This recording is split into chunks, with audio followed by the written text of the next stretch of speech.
In this video, we're going to talk about Runestone, which is the biggest airdrop when it comes to ordinals and one of the biggest NFT collections ever.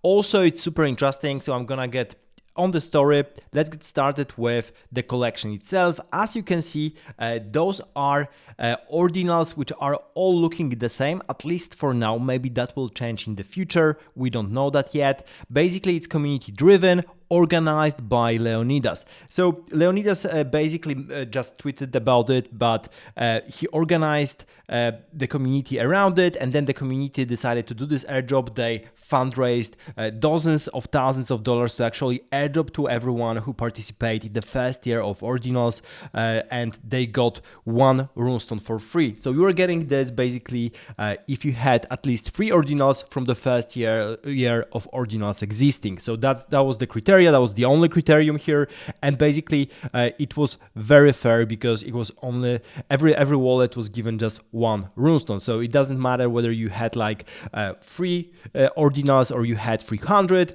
you still got just one runestone per wallet. So that was pretty cool, and that was fair, and that was what basically this collection is about. It's a market-based experiment.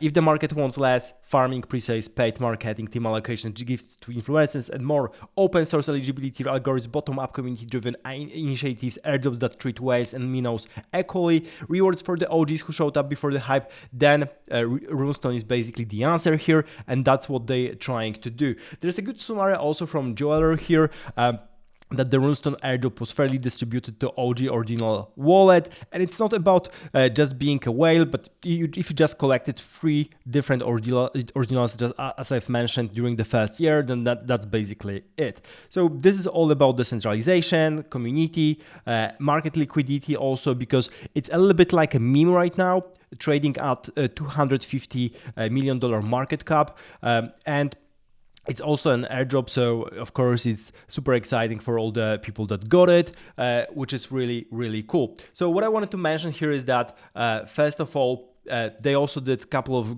record-breaking things, like inscribing the biggest Bitcoin block with basically 4 megabytes of runestone. It's really, really cool one. Also, people are posting their runestones in different environments, which is pretty cool because you can think about it as this AR thing that you can see in different places. I really like the design myself, and there's this, of course, this logo, as you can see here, which is also very interesting. So that's pretty cool. Currently, the runestone in less than 48 hours became the 5th largest NFT collections in the world by the market cap. Basically, you can see that here on this image. Here you have the market cap. It's actually $300 million here with the current price, and basically the biggest collection is of course CryptoPunk. Then you have Bored Ape Yacht Club, Note Monkeys, Pudgy Penguins, and then Runestone number 5.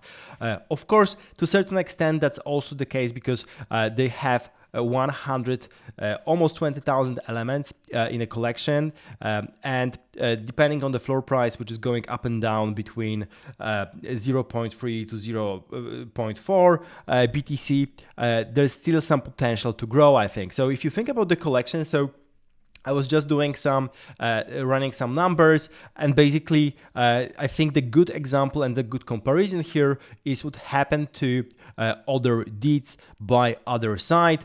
So if you remember correctly, this was basically the land distribution from Bored Ape Yacht Club. That was an airdrop as well. I mean, you have to mint it to a certain degree, but it was given also to everyone that had a mutant ape or a Bored Ape Yacht Club ape, so Bored Ape, and basically people were getting hundreds or a couple of thousands of dollars per each land. Actually, I think that the highest thing was that you were getting something like 7-10 ETH per other deeds, which means that you were getting something like $25,000-$30,000. And there were also 100,000 elements, which would basically put the entire collection at $3 billion market cap.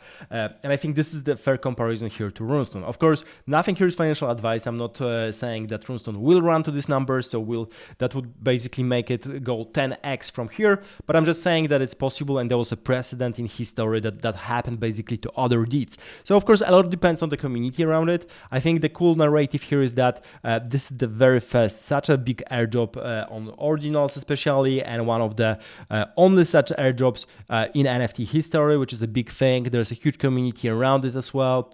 Also, the good numbers are that there are many unique owners. So even though the supply is 112,400 runestones, you have 93,000 owners, which means that it's not concentrated in the hands of the couple of people. It's really well distributed, and it means that it might basically get even more attention going forward. So this is pretty cool. I definitely will be looking closely at what will happen to Runestone. As I've mentioned, this is currently at around $300 million market cap.